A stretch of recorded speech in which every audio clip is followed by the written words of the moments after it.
7bet lažybos. 7bet. 7bet lažybos. 7bet. 7bet lažybos. 7bet. Dalyvavimas azartiniuose lošimuose gali sukelti priklausomybę. Sveiki, šitas Kauno Žalgirio sezonas kol kas yra tiesiog kažkas tokio. Kitos Eurolygos komandos trečiadienį tiesiog sužaidžia savo rungtynes ir eina ruoštis kitoms. Žalgiris?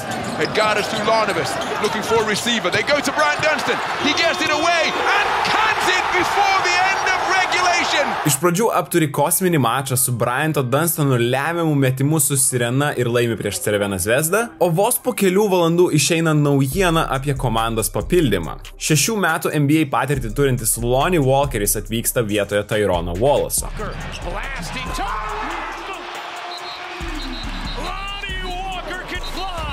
Tai šiame video ir pakalbėkime apie šį vyruką. Kas tai yra per žaidėjas ir kodėl mano nuomonė tai yra daug geresnis pasirašymas negu Edmundas Sumneris. Kaip visada prieš pradedant, nepamirškite paspausti like ir prenumeruoti kanalą. Ačiū Jums labai. Pradėkime nuo paprasčiausių dalykų. Walkeriui yra dar tik 25, tuo tarpu Wallace'ui jau buvo 30. Dar svarbiau, esame įpratę, kad žaidėjai iš NBA atvyksta į Europą po sunkių traumų, o Žalgirio naujokas kryžminių raiščių ar Achilo sausgyslės traumų nėra turėjęs. Vienintelė rimtesnė jo sveikatos problema buvo pirmaisiais jo NBA metais, kuomet jis turėjo menisko operaciją. Tas pats meniskas buvo operuotas ir dar prieš metus, kuomet Lonnie Walkeris buvo ir universitete. Tačiau šios problemos niekiek nesumažino amerikiečio elitinio atletiškumo, kitaip nei daugumos į Europą atvykstančių buvusių NBA žaidėjų. 1,94 cm gynėjas pasižymi itin ilgomis rankomis bei fantastiniu šoklumu, o jo dėjimų highlightai atrodo absoliučiai įspūdingai. YouTube tiesiog mirga nuo jo highlightų video vien tik su dėjimais, o į NBA lygą jis buvo pašauktas būtent dėl savo atletinių galimybių kartu su potencialu tapti puolimo žvaigžde.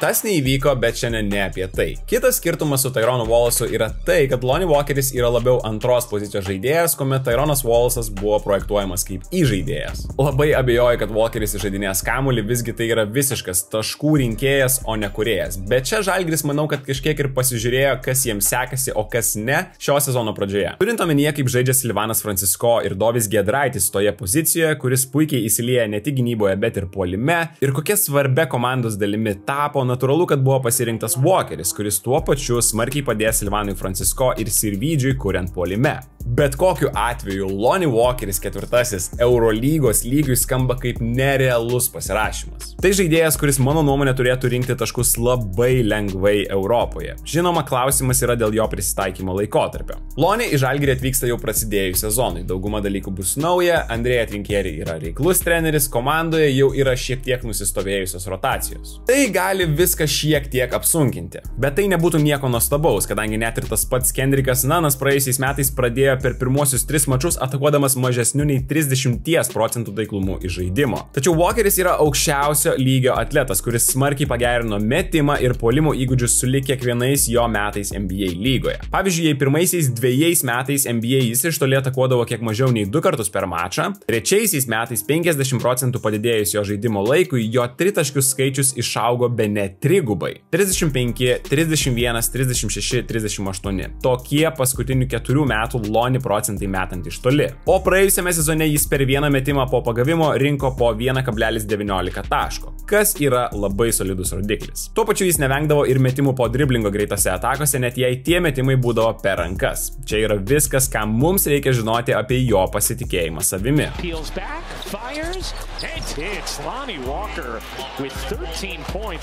Prieš kelias savaitės Lonnie Walkeris buvo atleistas iš Bostono Celtics komandos ir dauguma NBA sirgalių nesuprato, kodėl tai įvyko, kadangi Walkeris turėjo tikrai neblogą sezoną praėjusiais metais Brukline. Viena iš prasčiausių NBA komandų jis rinko po 10 taškų per mačą, o prieš tai turėjo 3 dviženklius sezonus tiek Los Andžele, tiek San Antonijuje. Ir viena iš priežasčių, kodėl Bostonas atleido Walkerį dar prieš sezoną, yra tai, kad jis nebegali pasirašyti two-way kontrakto, kadangi jau yra praleidęs NBA daugiau negu 4 metus. Taip pat nemažai įtakos turėjo ir naujosios NBA algų kepurės taisyklės ir sumažintas komandų lankstumas.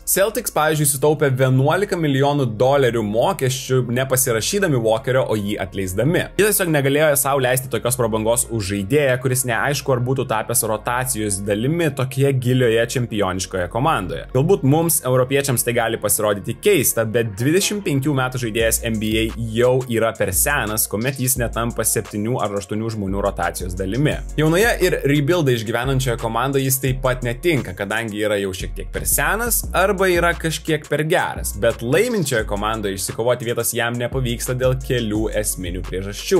Tuomet tokiems žaidėjams karjeroje ateina pasirinkimo metas. Ką daryti? Ar vykti į Europą ir būti vienu iš lyderių, ar vis bandyti stengtis įsikabinti į NBA žaidžiant G lygoje? Walkeris atrodo, kad to daryti nenorėjo. Jeigu Lonnie būtų 22 ar 23, tuomet tikiu, kad NBA komandos vis dar mielai bandytų su juo ir būtų įteikusios kontraktą, bet dabar jau šiek tiek vėlu. Tuo pačiu laiminčioms komandoms turbūt atrodo, kad Walkeriui kamuolio reikia labai daug, o efektyvumo NBA lygoje jis nerodė ypatingo. Tuo pačiu gynyboje nemažai klaustukų. Būtent dėl šių dviejų dalykų jam ir nepavyksta tapti tuo 8-9 rotacijos žaidėjų. Tačiau Eurolygoje galime tikėtis fejerverkų su jo įgūdžiais puolime ir atletiškumu. Sumneris turėjo tik greitį realiai ir labai skurdžius puolimo įgūdžius, o čia kalbame apie žaidėją, kuris gali daug dalykų daryti gerai, vienas prieš vieną krepšinėje ir ne tik. Būtent žaidėjai su įgūdžiais puolime, su kamuoliu dominuoja Europoje. Pažiūrėkite, ką šiame sezone ar kiek anksčiau išdarinėja Eurolygoje žaidėjai, kurie dėl ūgio neįsitvirtino NBA. Bet be įgūdžių, tik su atletinėmis savybėmis Europoje tikrai netapsi dominuojančių žaidėjų. Šiaip iš tikrųjų labai nustebau, kad Walkeris atsidūrė Kaune, o ne Madride. Bet čia turbūt slypi kita detalė. Kauniečiai galimai, ir sakau galimai, kadangi tikrai nežinau visų detalių, buvo vienintelė komanda, kuri pasiūlė Lonnie Walkeriui buyoutą vasario mėnesį. Tai yra galimybė išvykti į NBA. Tokiu būdu jie užsitikrino nuostabų žaidėją jau dabar. Nelaukia ilgai kaip kad praėjusiais metais, bet iš kitos pusės, kur garantijos, kad Walkeris nežais įspūdingai ir neišvyks vasario viduryje? Ką tada tektų daryti kauniečiams? Todėl galvoju, kad Madrido Realas ar Stambulo Fenerbahčė tiesiog žvelgia į kitus žaidėjus, o ne į Lonnie Walkerį būtent dėl tokių dalykų. Kai tuo tarpu pats Lonnie norėjo žaisti ir įrodyti NBA komandoms, kad jis yra vertas dar to vieno šanso. Su tokia sąlyga Žalgirio kontrakte jis pasiliko savo progą grįžti į stipriausią pasaulio lygą būtent aplink mainų lango pabaigą ir tikiu, kad bandys parodyti save jau nuo pirmojo mačo rinkdamosi savo statistiką. Pats Walkeris praėjusiame sezone viename iš interviu minėjo, kad nori pagaliau rasti namus NBA lygoje ir jam atsibodo 1 metų kontraktai. Bet grįžtam prie to, jog manau, kad Walkeris Eurolygoje turėtų būti super gerai, nepaisant to, kad tai dar vienas žaidėjas, kurio gynyba, manau, bus kvestionuojama. Na, bet šioje kategorijoje ir Tyronas Wallace'as neturėjo žibėti, o ir šiaip kol kas matome, kad Žalgirio gynyba yra geriausia Eurolygoje, nepaisant kelių akivaizdžių skylių, kurias Andrėja Trinkieri puikiai sekasi paslėpti. Plus, Walkerio atletiškumas turėtų jam padėti Europoje šioje aikštelės pusėje atrodyti geriau. NBA lygoje jis dažnai tiesiog neatsilaikydavo dvikovose 1-1, atiduodamas varžovams per daug erdvės arba prasiveržimus į jų stipriasias rankas. Tačiau suprantama, kad ir oponentų kalibras bei koridoriai prasiveržimams dėl didesnės aikštelės buvo gerokai platesni. Grįžkime prie puolimo. Čia Walkeris turi ką pasiūlyti. Gynėjas gali pasigirti plačiu įgūdžių arsenalu, metimai po pagavimo, smarkiai pagerinti per 6 metų NBA karjerą ir sunkiai su tuo be galima rizikuoti. Geras kamuolio driblingas, krypties keitimas, solidus vidutinis metimas, labai mėgstamas stebekas į kairę po crossoverio iš dešinės į kairę. Žodžiu, Walkeris gali pelnyti taškus iš visų 3 aikštelės lygių - tritaškio, vidutinio ir iš po krepšio. Na vien ką pasako toks statistinis faktas, kad jis 2022-2023 sezone Los Angeles Lakers komandoje žaidė kartu su Kendricku Nunnu ir turėjo didesnį taškų vidurkį negu dabartinis Eurolygos čempionas ir vienas iš sunkiausiai sustabdomų žaidėjų žemyne. Prieš vos 1,5 metų Walkeris vienas pats uždarė rungtynes prieš Golden State Warriors vakarų konferencijos pusfinalyje. Ketvirtajame kėlinyje Lonnie surinko 15 taškų, vienas po kito siuntė taiklius metimus į Golden State krepšį ir rungtynių pabaigoje jis žaidė ISO ar 2-2 situacijose, kuomet LeBronas tik statė užtvaras ir Anthony Davisas žiūrėjo ir laukė po krepšiu. Lonnie Walker guarded by Curry. Walker pull up. Walker hits another one. It's the Lonnie Walker game. Taip, apie tokio lygio talentą puolime mes čia kalbame. Aišku, Walkeris yra labai toks banguojantis žaidėjas ir patys ką tik tuo įsitikinote. Kai yra jo diena, pagavęs gerą bangą, jis gali pataikyti bet ką. NBA lygoje daug kas jį vadindavo mikrobangų krosnelės žaidėjų ir tikiu, kad tiems, kurie žaidžia 2K, tai čia nebus nieko keisto. Bet ką tai iš tikrųjų reiškia? Reiškia, kad Walkeris rinkdavo po 20 taškų 3-4 mačus iš eilės, tik tam, kad vėliau pradingtų iš radarų kelioms savaitėms, o jo procentai metant į žaidimo atrodytų tragiškai.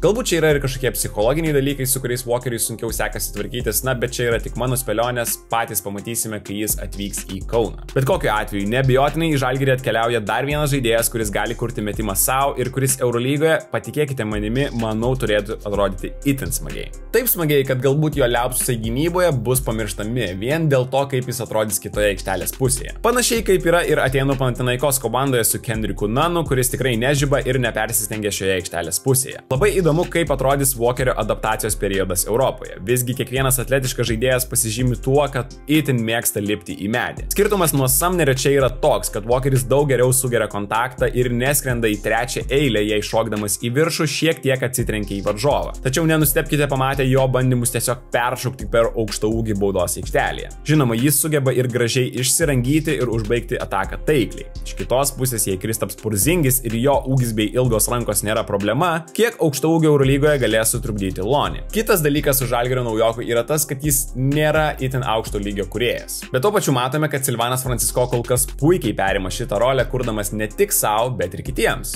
Žinau, kad praėjusiame sezone ir šią vasarą daugam atrodė, kad Evanso pakeisti niekam nepavyks, bet atrodo, kad Žalgirio spėjimas dėl Francisco potencialo ir dar geresnio žaidimo pasiteisino visų 100%. Grįžtant prie Lonį, jis dažnai mėgsta tiesiog šokti į orą ir tada galvoja, kam atlikti perdavimą, o tokie dalykai krepšinėje itin dažnai baigėsi klaidomis. Pažiūrėsime, kaip jam seksis nusimesti kamuolį ir prieš agresyvesnės step-auto gynybas, kurios Eurolygoje yra nepalyginamai daugiau negu NBA dėl mažesnės aikštelės. Jei Walkeriui seksis rinkti taškus jau nuo pirmųjų mačų, neabejoju, kad dažnai pamatysime prieš jį būtent šią gynybą, rizikuojant su kitais Žalgirio žaidėjais. Žodžiu, apibendrinant, kosmosas, kokio lygio žaidėją turime Žalgiryje. Praėjusiais metais aš nebuvau fanas Edmundo Sumnerio pasirašymo, tačiau Lonnie Walkeris ir jo įgūdžio paketas yra visiškai kito lygio reikalas. Taip, jis nėra labai efektyvus, nuostabus ar visoks koks metikas ar elitinis gynyboje, bet Europoje tai turėtų būti taškų rinkimo mašina dėl savo elitinio atletiškumo, bendro įgūdžių paketo puolime ir galimybių po driblingo. Vienintelis klaustukas po šio pasirašymo, ar neteks Žalgiriui ieškoti žaidėjo vasario mėnesį. Bet gal Andrėja Trinkieri neskubės, pamažu įlies Walkerį į rotaciją, kad jo statistika neatrodytų taip gražiai. Na gerai, čia tik jokai jokais, o ką manote jūs? Jei jums patiko šis video, nepamirškite paspausti like ir prenumeruoti kanalą, o taip pat kviečiu jūs apsilankyti savo Patreon paskyroje. Ten galite rasti kažkiek papildomo turinio ir palaikyti mano video kūrybą. Pavyzdžiui, artimiausiu metu ten turėtų atsirasti įdomus video apie lemiamą Žalgirio ataką, Andrėja Trinkieri nuostabų derinį, kur mes jau jį matėme anksčiau ir kitas įdomias detalės. Ačiū jums labai ir iki kito karto. 7bet lažybos. 7bet. 7bet lažybos. 7bet. 7bet lažybos. 7bet. Dalyvavimas azartiniuose lošimuose gali sukelti priklausomybę.